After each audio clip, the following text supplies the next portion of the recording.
大家是否还记得十几年前，中国制造这个词汇常常与廉价、山寨、低端联系在一起？那时候的我们给别人代工手机、制造服装、组装电器，在全球化的产业链中，我们是最底层的那一环。但谁能预料到，如今的中国制造却已经悄然完成了蜕变，特别是在军工领域。几十年前，中国的军舰还要依赖苏联图纸和老式柴油机，现在055万吨级驱逐舰惊艳亮相，配备先进信息化雷达系统，成为世界海军的引领者。几十年前，我们只能仿制外国战机，如今歼35隐形战斗机已经飞上高原，走向战备，成为世界为数不多的5代机之一。在前不久的印巴空战中，巴基斯坦空军使用中国制造的歼10 CE 战斗机与霹雳15导弹，以零损失的代价，远距离击落了6架印度主力战机，其中包括3架先进的法国阵风战斗机。这是歼10 CE 首次实战亮相，是中国军工出口产品首次接受实战检验，为中国军工赢得了世界关注。从早期的模仿制造到如今的创新输出，从能不能造到造的有多好，这正是中国制造的真实体现。大家好，我是微笑。今天这期视频我们就来聊聊中国的军工制造业那段从零开始由弱变强的崛起历程。如今的中国军工能够建造航母、5代战机、反舰导弹、量子雷达，但你或许难以想象，在它的最初阶段，这一切是怎样艰难开始的。时间回溯到1950年代，新中国刚刚建立，全国百业待兴。当时的中国军工几乎是一片空白，缺乏完整的工业基础，缺少高精度的加工设备，就连螺丝、轴承、电机这些基础零件也主要依靠国外进口。武器装备更无法实现自主研制，不少部队仍然在使用抗日战争时期留下的美式、日式装备，甚至是缴获的各种杂牌武器，型号杂乱，配件不通用，维修相当困难。第一代军工人就是在几乎没有任何基础的废墟上从零开始。1953年，中国开始实施第一个5年计划，从苏联获得了首批援助，不仅包括武器装备，还有技术资料和专家指导。在这些援助的基础上，中国相继仿制出了第一代主战装备歼5战斗机，基于苏联米格17的设计进行研发，于1956年正式列装部队，成为中国首款喷气式战斗机。59是中型坦克，仿照苏联 T-54坦克设计制造，在1959年开始服役，是新中国首批大规模装备的国产坦克。东风1号弹道导弹借鉴苏联 P-2 导弹技术研制，其技术源自二战时期纳粹德国开发的 V-2 火箭。东风1号于1960年成功完成试射，成为中国火箭技术的开端。这些仿制型号虽然起点不高，但在当时具有重要的里程碑意义。更为关键的是，他们催生了一批批专业工厂和科研院所，沈飞、西飞、哈飞、北方重工、西工大、哈军工，这些名称日后将构成中国军工体系的核心框架。但很快，中国面临了一个重大考验。1960年，中苏关系彻底破裂，苏联专家全部撤离，援助项目停止，数百项技术合作中断。这次断供带来的影响，几乎让整个中国军工体系陷入停滞。许多关键装备才刚完成组装，还没掌握核心技术，图纸不完整，技术不熟练，后续进展陷入停滞。中国军工这才被迫终止依赖模式，转而开始摸着石头过河，在极度缺乏基础的情况下，自主攻克各种技术难题。比如歼6战斗机，在苏联专家撤离后，中国工程师耗费了近5年时间，才摸索出一套完整的制造流程，并最终实现稳定量产。比如导弹领域，从火箭推进剂配方到惯性导航系统，每一个细节都需要反复试验，逐步改进。这个时期的军工不只是缺技术，更是缺经验、缺材料、缺工具。很多零部件只能靠手工加工、土法试制，甚至靠想象和推理来还原未知的技术逻辑。但正是在这段异常艰难的岁月里，中国军工行业奠定了自力更生、艰苦奋斗的基本方针。一位资深工程师曾经回忆道，那个时候没有任何人能够援助我们，唯有依靠自身努力，逐步实现突破。那一代技术人员缺乏设计图纸，便自行绘制图纸，缺乏技术支持，通过不断尝试探索前进道路。在这样的时代背景下，1964年，中国首颗原子弹成功爆炸。1970年，东方红1号人造卫星成功发射升空。这一时期的军工水平虽然较为简陋，技术水平与西方存在较大差距，但却为未来的发展壮大奠定了完整的工业科研和组织体系基础。20世纪70年代初期，中国已经初步构建起覆盖陆海空的国防工业体系框架，具备了自主生产和独立研发的能力。这是一个艰难却不可或缺的起步阶段，虽然未能取得显著成就，却奠定了中国军工最核心的精神特质：靠自己，啃硬骨，走长路。这就是中国军工从无到有的开创时期。1978年，改革开放的序幕正式拉开，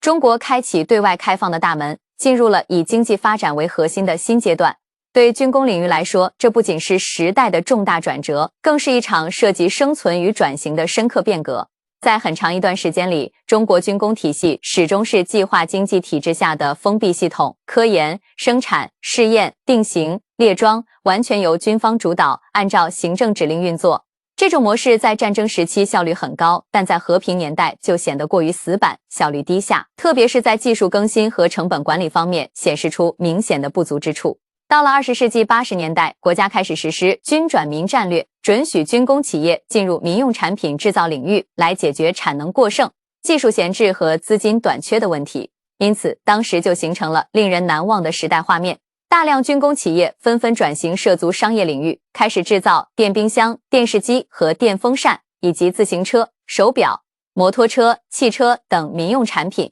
在这些企业中，较为知名的包括长虹集团生产的电视机，其前身国营长虹机器厂是我国“15”计划期间的156项重点工程之一，曾是国内唯一的机载火控雷达生产基地。其他著名企业还有长安汽车，这家隶属于中国兵器装备集团的公司，成功将民用汽车作为重要的盈利来源，至今仍是中国4大汽车集团之一。这些成功的转型实际上是被当时的现实所迫，许多单位只能依靠民用品创收来维持基本运转。但这种看似偏离主业的行为，实际上无意中促进了军工企业对市场经济的理解，以及对成本意识和质量控制的认知。这种军民融合的早期探索，为后来的军工现代化转型积累了宝贵经验。与此同时，中国军工在指导思想方面也出现了重大转变，从封闭式研发转变为积极借鉴西方技术体系。这个时期的中国军工有一个很务实且十分清晰的定位：我们确实与西方国家存在差距，因此要主动学习，积极跟进。从1980年代开始，中国陆续从法国、美国、以色列等国引进了大量军工技术和成套装备。例如，从法国引进响尾蛇导弹技术，研制出中国自主的红旗7防空导弹系统；采购以色列拉维战斗机技术，为后续研发歼10战斗机打下坚实基础；自乌克兰购入瓦良格号航空母舰，最终成为中国首艘航母辽宁舰的改造蓝本。在这个阶段，中国在航空航天、电子技术、舰船制造等多个领域持续派遣大量技术人员赴国外进行培训、考察和合作建厂。许多当今的技术中坚力量正是在这个时期奠定了技术基础。1986年3月，国家发布了一项对中国未来科技发展具有深远影响的宏伟规划——国家高技术研究发展计划，也被称为863计划。它的核心宗旨只有一个：在关键科技领域弥补不足，突破技术封锁。这一计划涵盖的领域主要包括激光技术、航天工程、电子信息、新材料、自动化控制、生物工程等领域。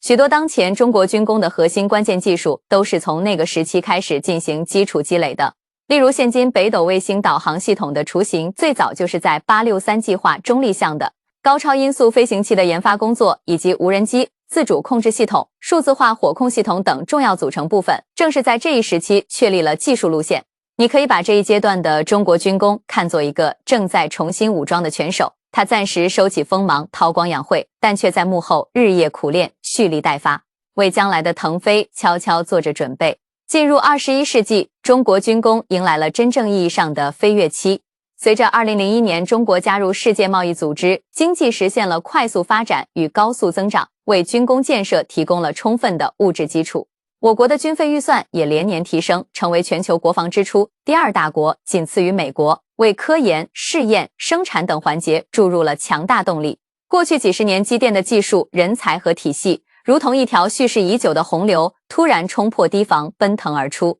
从默默追赶到集中爆发，中国军工开始在多个关键领域实现从追赶到领跑的跨越。这一阶段最具标志性的突破是一系列拳头装备的横空出世。第一，歼20首飞。2011年1月11日，一架外形科幻、线条隐秘的战斗机划破成都上空。在那个瞬间，歼20中国自主研发的首款第5代隐形战机首次公开亮相。第5代战斗机并非简单的飞机性能提升，而是一场空战体系的彻底变革。5代机具备高度隐身、卓越机动和强大态势感知能力，能够看得更远、打得精准，隐蔽性更强，与传统的近距离格斗方式截然不同。它是信息战、电子战、数据战的空中指挥平台。2017年，歼20正式列装部队。在此之前，全球仅有美国拥有服役的第5代战斗机 F-22、F-35形成垄断局面。歼20的问世打破了西方的技术封锁，成为全球第2款投入现役的重型第5代战斗机。而更为重要的是，这一次几乎完全自主研发，航空发动机涡扇15、有源相控阵雷达、隐身涂层、3翼面气动设计，这些尖端技术背后凝聚的是中国数十年航空工业的心血。它不仅是一架飞机，更是中国军工从模仿走向原创的标志性成果。第二，国产航母下水。2012年，辽宁舰航空母舰正式服役，它是由乌克兰瓦良格号航母改造而来，但这还不算最厉害的。真正让世界为之震撼的是2017年中国首艘自主建造的国产航母山东舰成功下水。这标志着中国不仅能够使用航母，还具备了制造航母的能力。随后在2022年，第3艘国产航母福建舰正式下水，该舰采用电磁弹射技术，一举跻身全球最先进航母行列，标志着中国海军真正拥有了大规模远洋作战实力。自此之后，中国海军不再仅限于近海防御的定位，而是逐渐发展成为具备远洋出击能力的海上力量。在这一成就的背后，是中船集团、中国电子、中国动力等多个军工企业的共同努力，共同构建的完整舰船制造体系。从万吨级驱逐舰到隐形护卫舰、核动力潜艇，我们已实现全面自主生产。第三，东风导弹实力飞跃。中国导弹部队近几年也获得了显著的发展成就，东风系列成为全球最具影响力的战略武器家族。东风 21D 弹道导弹2015年9月3日，抗战胜利70周年阅兵中首次公开亮相，是全球首款专为打击航母而设计的反舰弹道导弹，被外界称为航母杀手。东风17高超音速导弹2019年10月1日在国庆70周年阅兵式上首次公开亮相，是我国第一款正式列装的高超音速滑翔弹头武器。系统具备高速飞行、无依托发射和强大突防能力的先进特性，是当今全球军事技术竞争的重要焦点之一。东风41洲际导弹同样在国庆70周年阅兵式上首次公开亮相，是中国当前技术水平最高、射程最远的洲际弹道导弹，其射程可覆盖全球范围，并拥有多弹头精确打击能力，被视为中国战略核力量的杀手锏。东风系列导弹不仅技术水准先进，同时依托北斗卫星导航与自主控制系统，使中国建立了完整的火力打击体系，成功实现了从发现到锁定、从发射到命中的一体化作战能力，标志着中国在全球核威慑能力上的重大突破。今日的中国军工已经跨越了曾经那个能不能造的阶段，我们不再仅仅关注有没有，而是关注好不好用、能不能赢。这是从能打仗到打胜仗的跨越。现代战争早已不是单打独斗，而是体系对抗。一架先进的战机如果没有雷达、预警机、数据链、导弹配套，是打不赢对手的。中国军工的崛起在于它不仅仅是简单的制造装备，更是系统性的构建网络。以空军为例，歼20隐形战机负责掌握制空权，空警500，预警机承担空中监视任务，红旗19地空导弹建立多层次防空系统，攻击11无人机执行实时侦察和打击，再加上北斗卫星导航系统提供战场定位和协同作战支持，这才形成了一个真正意义上的现代化作战体系，自主可控、响应迅速、协同高效。这代表着中国军队不再依赖某个杀手锏来取胜，而是凭借全链条作战能力来赢得战争，这才是现代战争最关键的决定性因素。曾经有一段时间，军火出口是美俄两国的专属俱乐部。不过现在，越来越多的国家开始选购中国武器，理由很明确，价格合理，技术过硬，交货准时，合作空间大，涵盖导弹系统、雷达、坦克、护卫舰以及电子战、无人机、预警系统。中国武器出口逐渐形成完整体系，巴基斯坦空军几乎全面采用中国装备体系，中东地区开始引进中国制造的无人机，非洲多国配备中国产雷达、防空导弹和主战坦克。印尼、阿联酋、沙特等国购买歼10 CC 战机、翼龙无人机的采购谈判也在不断推进。中国已不仅是单纯的军火供应商，而是在输出一种全新的作战逻辑与技术路径。西方媒体曾一度质疑，中国装备是花拳绣腿，只能打打演习。但前不久的印巴空战、歼10 CE 在实战中的出色表现，让他们哑口无言。通过中国军工的飞跃式发展，我们也可以看到中国军工崛起的另一面意义，不仅是硬实力的提升，更是中国想象力、创造力与文化表达能力的全面进步。前几年，《流浪地球》开启了中国科幻电影的重工业发展之路，但在我看来，这其实也是中国军工实力提升的一种体现。可能会有人认为科幻作品与现实军工没有关联，但这其实是不正确的，因为这种文化领域的塑造确实会影响到大家对你的看法。看着好莱坞大片，比如《变形金刚》这类作品长大的人，心里下意识会觉得美国的军工实力肯定更强，而他们这么强大，那么他们的科幻作品一定更加贴近现实。现在我们接受《流浪地球》，也是因为大家基于中国科技实力的进步，敢于去相信未来的中国具备这个实力和地位。而为什么黑豹里面的瓦坎达让人感觉不真实，就是因为缺乏现实的依据。这就是硬实力和软实力相互影响的关系，而且科幻不是玄幻，终究还是有一定现实科学理论作为支撑的，并不是毫无根据的空想。前几天，央视的兵器科技频道推出了一个探讨未来战争的节目，主题是关于未来机器人在战争中的角色。在讨论过程中，专家们采用了国产科幻游戏解线机中的人形机甲作为实例，使得机器人既能在地面行走，又能在空中飞行。它的作战场景将会非常丰富。分析指出，这种结合人形与固定翼并配备大量武器的机甲，将具备执行更多任务的能力，相比无人机能承担更加多样和关键的任务。强大的硬实力是中国军工产业的坚实支撑，而在软实力方面的文化作品，则是中国军工对外进行潜移默化宣传的名片。两者相互促进，同等重要，不可或缺。回顾中国军工的发展历程，这其实是一个典型的工业逆袭故事。我们从一个一穷二白的起点开始，经历了以仿制为主的积累阶段，从中苏决裂后的独立自主奋斗，到改革开放时期的重新构建探索，再到21世纪后的跨越式发展和体系化崛起。这条道路走得并不平坦，甚至可以说是异常艰难。但也正是因为这样，每一次技术突破都显得弥足珍贵。我们见证的不仅是技术的提升、装备的更新换代，更是整个国家工业体系的全面进步。军工产业从来不是一个独立存在的行业，它带动着机械、材料、电子、能源、信息等多个领域的协同发展，通常也是这些领域的技术试验田和创新突破口。而这一切的深层原因，本质上体现的是一个国家的战略决心。面对国际技术封锁的挑战，始终坚持自主研发创新，在资源相对匮乏的条件下，重点突破关键核心技术，在发展的每一个重要转折点都选择了更为艰难但更具长远价值的道路。如今我们拥有的高水平军工体系，实际上是数十年后勃发的必然结果，并非突然获得了某种杀手锏，而是从最基础的工业能力到最复杂的体系作战，逐步构建起来的完整能力闭环。当然，中国军工依然存在短板和差距，但与过去相比，我们已经不再依赖模仿，而是在越来越多的领域具备自主设计、独立验证和持续优化的能力。它不一定是最强的，但会越来越稳定，越来越全面，越来越难以被替代。如果说今天我们在新闻中看到的歼35055东风导弹代表的是中国军工的表层成果，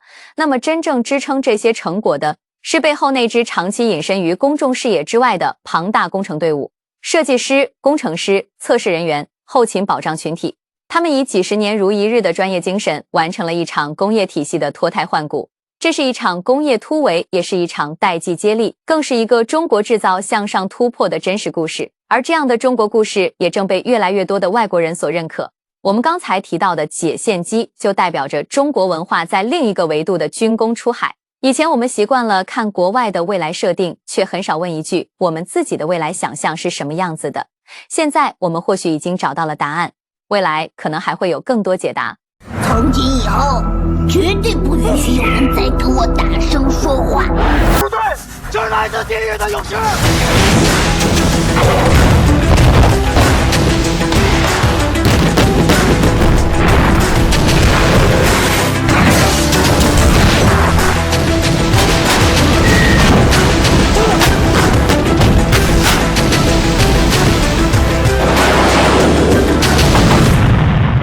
最后，微笑非常希望你的订阅，让我们一同见证祖国的辉煌成就和美好未来。